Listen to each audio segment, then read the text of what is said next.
Kaya parang nagmumuni-muni ka dito Ay. kuya. Coach, kakapi-kapi lang. Siya po. Parang, may napansin ka ba kuya? Parang napansin ko kuya, parang tumitingin-tingin ka dito sa bahay po ni Kuya Kalampitos. Tawag dyan, actually, nagulat din talaga ako. Gaya ng mga sinabi nila kasama natin. Hindi ko na-expect na ganito pala yung bahay ni Kalampitos. Tingnan mo, pawid yung bubong. Kaya nga po eh. Tapos pagpasok natin sa loob, walang kisame. Tapos, Tapos sabi yung pa kwarto niya may kuya, wala siyang divider talaga. yung CR, walang pinto. Tapos tawag dyan, hindi ko na-expect talaga. Kasi marami din kasi siyang napabahayan. At ang sabi niya, ibang pabahay niya mas maganda pa dyan. Grabe. So, sobrang naawa ako kay Kuya Kalampitos kasi baka masayahin ni Kalampitos, si Kuya Kalampitos pagkasama natin, di ba? Hindi natin alam na ganito pala yung kalagayan niya. Mas maganda pa yung mga pabahay ko sa totoo lang. Grabe. Yung bahay nila Dara, yung pinakasimpleng pabahay ko, mas maganda pa dito, bahay nila Christian and Tristan. Opo. Kaya sabi ko sa sarili ko kapag lumakas pa yung views ko, kapag kapag lumakas yung views ko, yung subscribers ko, lumakas yung channel ko, isa to sa papabahayan ko si Kuya Grabe Kalampitos. talaga kuya, grabe. Kasi yan, matagal ko na rin kasama yan si Kalampitos, kasama. Yun, allowance lang ang kaya kong ibigay sa kanya. Hindi ko naman kayang lahat nagpapabahay ako sa mga kasama natin. Si Super Mac, napabahayan ko na. No, si Super Andoy, napabahayan ko na. So, plano ko rin talaga sana sa mga kasama natin, makatulong din ako sa pabahay. Grabe. Para magkaroon din sila ng tinatawag nating tahanan. Grabe. Ano pala kuya talaga? Di pa talaga biro yung charity vlogger. Hindi talaga Ibang-iba. Akala kasi nila pag charity vlogger, Kumikita po di ba? Ganyan. Andun na yung kita. Pero hindi lahat ng kita mapupunta sa'yo. Opo. Unlike ng ibang content, lahat Pasok po. papasok sa'yo. Sa charity vlogger, kung lihitin mong charity vlogger ka, dapat makuha mo yung tiwala ng viewers kung talaga nakakatulong ka, kung may nababago kang buhay. Kasi kung puro ka lang grocery, ayuda, wala ka nababagong buhay, para sa akin kulang yun. Dapat unang-una sa pabahay, kaya malaking yung kalingap is yung tahanan talaga na binibigay natin. Kasi sa tahanan dyan nagsisimula ang pag-asa, di ba? Opo. Yung pagbabago sa pamilya. Kapag may bago kang bahay, di ba? Parang mas lalo kang ma-motivate. Pag umuwi ka, nakapahinga ka ng maayos, ay di masisipagan ka magtrabaho. So magsisimula yun sa isang tahanan. Kaya importante yung tahanan sa pagbago ng buhay ng isang beneficiaryo. Talagang, sabi ko nga kuya sa mga, kakaiba kang charity vlogger. Ikaw yung charity vlogger na babaguhin yung buhay. Hindi yung tulong lang mismo, isang tulong, dalawang tulong, wala na. Content lang. Kaya salamat po sa mga nakakapansin yan, sa mga natin. Yung iba napapansin na rin yan mga viewers natin. Yung iba napapansin na rin yan mga viewers natin. Thank you so much po sa inyo kasi ayoko naman po ng ganun lang kasi parang pagiging hipokrito yun yung isang tulong lang tapos wala na. Parang kinontent mo lang din, di mo nababalikan. Opo. Ewan ko, para sa akin kasi gusto ko yung hanggat maaari, mabago yung buhay. Kaya hanggang pag may bago tayong beneficiary, welcome natin sa ating tahanan, tutulungan natin sa pag-aaral. Kaya yun. So sana magtuloy-tuloy. Ako naman, hanggat kaya ng channel, Go lang po. pag hindi, edi pahinga. Oho. Pero sa ngayon, masaya ako kasi solid pa rin ang kalingap. Yes, po, mas solid pa po lalo. Kahit medyo may mga challenges po. Yun kaya thank you so much po. Sige, Jumbo. Thank you po. Thank you, Boss KR. Yan. Ayun. Boss KR. Boss KR.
Ay, kulangot. Langot.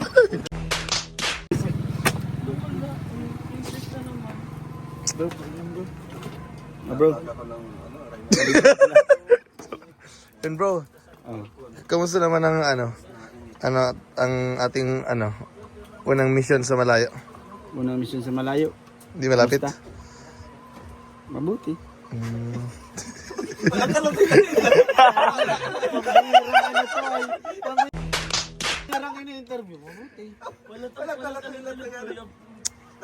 Cut ka na? Next mo na.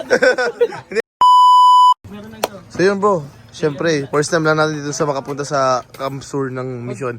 And first time lang din natin makapunta sa bahay ni Kuya Kalampitos. Oh. Di ba si Kuya Kalampitos, charity vlogger? Yes, bro. Tapos nakita mo din yung bahay nila.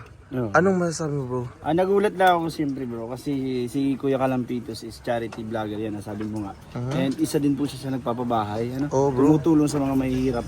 So nagulat ako kasi expect ko na okay naman yung bahay niya, kumbaga hindi lang siya ganun na kakonkrito. Ganun. Napakasimple lang ng bahay niya.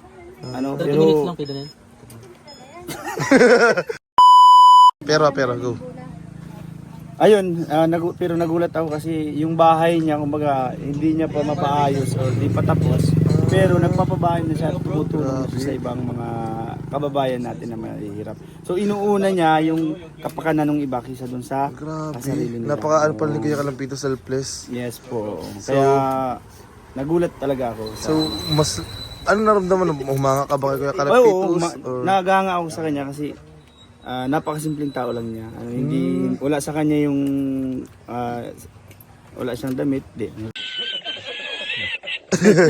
wala sa kanya yung wala siyang yabang sa katawan. humble. Napaka-humble niya Tsaka yun lagi din siyang masaya.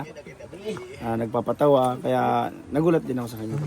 Pero natutuwa ako may tindahan siya kahit kasi income din. income din. Pero tingin mo ano nang itong bahay niya? Hindi kaya maano ng pag nagbagyo. sa tingin ko pag nagbagyo, yung bagyo ang masisira. Grabe naman pala ang kunat dito. Hindi, joke lang. Kasi makunat si Kuya Kalampit. Ade, siguro pag binagyo, hindi naman masyado. Kasi may yung poste niya, siminto, matibay. Pero yung bubong siguro ko, itong tiklad, pwedeng malipad. Okay bro. Hindi lang siya masyadong tapos sa loob ng bahay. Pero okay naman, nahanga lang talaga ako kay Kuya. Sige bro. Kape. Mag-nesty ka muna bro, pero kape talaga yan bro. Ano ito? Kape by, Kapitos. Kapitos. Kalampitos kape. Bro, alam mo yung yung kasama natin si Kuya Kalampitos. Tapos di may naasahan, charity vlogger siya. Pero ganito lang yung bahay niya. Simpleng pamumuhay lang siya. Pero mas pinili niyang makatulong sa iba. Yun talagang tanong niya. Sige bro, tuloy mo na bro. Sinagot ko na nga. So what? Pero feeling ko, Sa tingin mo bro, hindi ba si Kuya Kalampits nagpabaya sa sarili or talagang siguro Hindi siya? naman. Ano tingin mo mo? Thoughts hindi mo? naman, may plano yan si Kuya Kalampitos kung bakit ganito. Siguro baka sinet niya lang muna, set aside muna. Pero soon, aayusin niya yan. Parang mix, ano masabi yung mix syempre? Charity vlogger si Nagulat din ako. Kalampits. Ano yung gulat? Ano yung gulat? Nagulat din ako ng pero kahit pa paano, ang maganda kasi nakakapag-provide siya sa family niya. Pero bilang isang charity vlogger, nakakagulat talaga na siguro mas inuuna niya yung di ba? Talagang mas maawain si Kuya Kalampits. Pero for sure Anong parang masabi bro na mas malaki pa yung pabahay ni Kuya Kalampits sa bahay niya talaga? Yun yung parang nabitin ako sa makikita natin na mas pinapriority ni Kalampitos yung mga nangangailangan ng tulong. Kahit alam naman natin bro na Nangangailangan din siya. kailangan din ng Grabe. blessing ni Kuya Kalampitos. Pero sa tingin ko bro, dadating din yung time and yung araw para sa kanya. Siyempre lahat naman tayo may ganun. Grabe, parang napaka-selfless mo yun. Napaka-selfless ni Kalampitos. Napakabait bro. Tingnan mo naman yung pag-aalaga sa atin. Kanina pinakain tayo. Ngayon pinakapi tayo. Naka-ice coffee pa tayo. Oh, pero parang nasty. Yeah, parang nasty. Maraming salamat Kuya Kalampitis. At sana more blessing talaga and good health sa family mo. Yan, thanks bro. Bro. ano nito. Kala mo ah. Bro, may sasabihin ako. Ano man? Hindi pala ito sa kanilang bahay. Ah. Siya bro. Saan ba nila? Wala daw silang bahay pa. Ay, Sa kapatid ala. daw niya ito. Nalaman ko. Sige bro, ulitin. Eh, di, Tapos na yung vlog. Joke lang. so kanina, di ba tanong ko sa kanila kung anong feedback mo sa bahay ni Kuya Kalampitos. Pero nalaman natin na hindi pala sa kanila. Ano pa yung mas masasabi mo bro? Sa akin bro, talagang kitang-kita mo dito pa lang sa nalaman natin na hindi sa kanila to. Pero meron siya mga pabahay, mga natulungan. Kitang-kita ko yung pagkakaroon ni Kalampitos ng na mabuting puso. Talaga. Nasa puso niya yung paglingap or pagtulong talaga. Kasi biro mo yun, itong tindahan na to, itong titiran na ngayon, hindi pala sa kanila. Sa kapatid niya, coach. Sa kapatid pala niya. Ang kwento kasi, Storya. binebentan sa kanila. So hindi pa man din nila talaga nabayaran. Kasi siguro si Kuya Kalampitos na lang din yung magkwento. Oh, bro, Sana sambit tama lang ka. sa akin ni ate. Na hindi nga daw ito sa kanila. Mahuli ka. Kayo bro, ano yung, di ba kanina, kala natin kay Kuya Kalampitos yung bahay, hindi pala. Anong, baka may madagdag pa kayo? Ay, mas nagulat ako. Basta kakaawal yung... Nagulat na ako kanina, mas nagulat pa ako ngayon. Hindi ka bro. Naman. Isa pa to. Hindi bro, siguro na lang, sana dumating yung time na makapagano po, Oo. siya ng sarili. Magkaroon na sila ng sarili. Sana give time na muna siguro sa sarili para parang inulit ko lang sinabi. Masipag kasi talaga si Kuya. Kasi mas okay kasi mag-charity kung maano muna yung sarili mo, maayos mo, diba? Family. Sa family, The family. Okay po. kasi doon rin nagre-reflect kung ano yung background mo, kung ano yung mo, mas okay siya eh. Parang yung iba, i-criticize mo, nagcha-charity yun, tapos gano'n. Ano kasi? Init talaga. Yan. Okay bro, thank you bro. Ikaw bro, baka may madagdag bro, ka bro na nalaman natin na hindi pala. Yun bro talaga. Wala na. Nasyak ako bro. Ako bro, meron. Nagulat ako bro. Thank you kay Kuya Kalampitos sa Bro, naiyak bro. Grabe. Sabi namin iyak, hindi sipon. Bakit naging sipon? Kailangan mo si Bro Rod eh. Bakit naging sipon? Kaya mo lang masarap eh. Yun. Kuya, first time nyo na po ba makarating kay Kuya Kalampits? ako first time. Ikaw po, dami best. beses na dami ng beses. Dito ako na dalaw kay Kalampitos. Dito na daw siya lumaki. Dalaw lang, siyempre bilang kaibigan. Siyempre po, alam din niyo ata po na marami na napabahayan si Kuya Kalampits. Kaso pala siya, wala sariling bahay. Kaya po, ano niyo pong parang ano niyo masasabi niya, anong thoughts niyo dun? Hindi, ang napapansin ko lang, nagtataka nga din ako. Siguro, iniisip ni Kalampitos na gusto talaga niyang tumulong sa nakikita niya, mas mahirap pa sa kanya. Grabe po sila. Kasi iba naman yung sitwasyon niya, halimbawa, parang feeling niya ay mas angat pa naman siya doon, na mas may karapat-dapat talagang tulungan na mas mababa pa sa kanya. Grabe. Talagang yung puso niya. Pusong may pagtulong talaga. Grabe, kaya po Ganun ang napapansin nagulat ko sa po. kanya. Dami po nagulat sa nangyari, grabe. Sobrang ano Kuya Kalampitos, napaka-selfless. Talagang Parang yung kahit yung para sa sarili niya, binibigay pa. Kaya po, grabe. Doon ako bumilib sa kanya talaga. Nakita ko yung sa mga vlog niya. Tsaka, di ba po, alam ko po, ano ka din po talaga nagagawa ka ng mga bahay. Oo. Kaya nagulat din, siguro nagulat ka rin po sa bahay. Nakakagulat. Kasi sabi ko, ganito lang pala yung bahay niya. Medyo talaga. Kasi tulad nun, ngayon nga lang, bumisita tayo dito. Talaga punong-puno tayo. Talagang Binilkam po tayo. Sumik. Ang liit. lang yung bahay niya. Yun lang yung- Okay. Sige po, salamat po. Ikaw naman Kuya, sagap na talagang alam ko yung parang best friend mo na si Kuya Kalampitos, di ba? Simula pa no, Maraming sagap talaga yan. Masagap-sagap. kasi nung mula pa nagtitinda talaga ng chinilas si Kalampitos sa Naga. Di pa po siya vlogger? Vlogger na siya, kaso ang late ng subscriber. Hindi pa siya kalingap. So ako doon, trabaho ko doon, hindi ko kinakaya yung trabaho ko. Nung baga nagdala ko ng akong mga ulam na niluto. Ako naging suki ko si Kalampitos. So in-encourage niya ako mag-vlog, tinuruan niya ako kung ano yung nalalaman niya, mga skills sa pag-vlog, sinishare ni Kalampitos. Ay, grabe. Ganyan si Kalampitos, di siya makasarili. Galing. Dati nakatira yan sa Igualdad, sa Naga. Oo. Ang liit ng apartment, kalahati lang. Oo nga daw po. Siksikan sila doon. Nakapunta na ako doon sa kanila sa Igualdad. Kahit ano na lang, minamalasakitan ni Kalampitos, kahit nga pusa, yun na makita niya, ang liit. Kinukuha niya, inaampun pa ni Kalampitos. Grabe. Oo. Talagang ano po, Mm. yung sa pagtulong, sobrang busilak. Oo, nasa, Ang puso. Nasa puso talaga yun. Yun ang napapansin ko talaga sa amin. Yun. So, Kuya Sagap, anong masasabi mo na si Kuya Kalampitos marami nang napabahayan? Ngunit yung sarili niyang, sarili niya, hindi, wala pa palang sariling bahay. Anong masasabi niyo dun? Masasabi ko lang, siyempre, natutuwa ako kay Kalampitos dahil kahit medyo kapos din, gagawa pa ng paraan. Siyempre, sabi nga ni Lord, kapag maganda yung intention mo, ay tutulungan ka din ni Lord. Yun, opo. Siguro, ginawa ng way, kalingap, saka yung pagtulong ni Kalampitos para ma-reach out yung mas marami pong matulungan. Yun. Thank you po. Thank you so much po. So, yun, Kuya Kalampits. Ay, shout out. Thank you po sa thank you po sa pagpakain, pagpakape, and pag-welcome po sa amin. Pero Kuya Kalampits, di lang pala ako yung nakapansin. Halos lahat, kahit si Boss KR po, napansin ito yung bahay niyo po. Kala po namin sa inyo. Tapos biglang, habang nakalagit na anong vlog ko, sinabi daw, hindi daw pala sa inyo. Kapatid ng asawa ko. Bakit po? Ano Bulubulugan to. pong kwento ng bahay po na ito? Kailan pa po kayo dito lumipat? Kailan pa po kayo dito nag-start? Dati kami nasa Naga. Igualdad. Sentro ng Naga po. May bahay po kayo doon? Wala? Nangungupa. Nangungupa lang din. Tapos pagpunta namin dito, dito kami pinatira nung kapatid ng asawa ko. Ayun.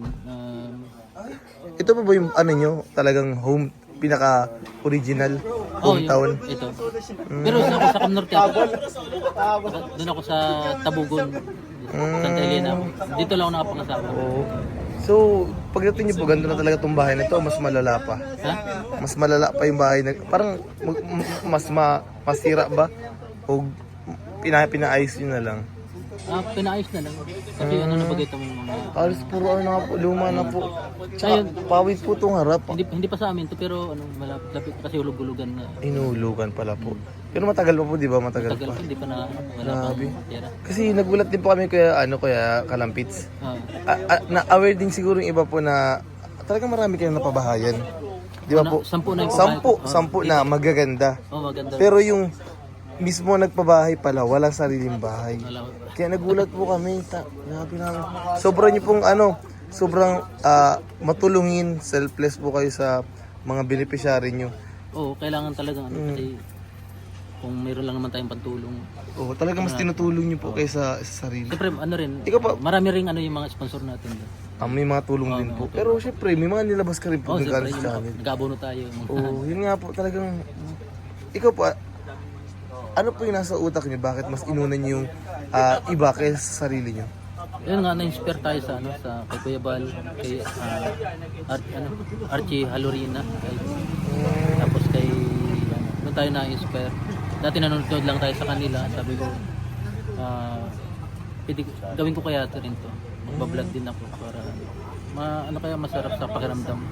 Kaysa mag-iba ka ng content na kung ano-ano lang, mas maganda talaga yun, masarap yung tumulong. Pero, ito na lang kuya. Ngayon po, wala pa kayong plano ulit pagpabahay or mapabahay muna kayo, unahin yung sarili niyo ngayon? Ngayon, wala tayo ngayon. Unahin muna sarili siguro. Kasi parang na-realize ko rin kasi na pag wala ka, halos wala ka rin malapitan. Yes. Saka sabi din po ni Kuya Rab, talagang dapat unahin din muna natin yung sarili. Kasi paano ka makakatulong? Dapat muna, may pundasyon ba? Kaya Kuya Kalapits, good luck po. Sana po balang araw matulungan pa, marami ka pong matulungan. Siyempre, kung yun din po yung pangarap nyo na magkasariling bahay. Malapit na rin kasi. Dasal lang po, dasal. Malay nyo po, sabi ni Kuya Rab, baka lang, di ba po? Kaya sana po, kasi talagang nakakaawa po. Saka wala kayong, talaga parang ang liit ng bahay. Sikip baga sa loob. Buti nga po kakasya kayo. At man, kahit pa paano. Grabe. Salamat sa pagdalaw din dito. Thank you po talagang, Oo. alam mo po kahit na busy ka rin ay pinagbigyan, Oo. nakapunta kami. Medyo malayo din talaga yun. Okay lang po, ang ganda naman. Laban lang po sa buhay kayo, Kalampits. Yun lang ginagawa ko. Ano man yung maraming pagsubok, maraming mga pagsubok dumating pero nakakaya naman. Talaga nagulat din kami, kahit sila po, lahat sila nagulat. Kaya sana po, dumating din yung panahon ng pagkabahay. Kaya Kalampits. Salamat, Coach Scar. Well,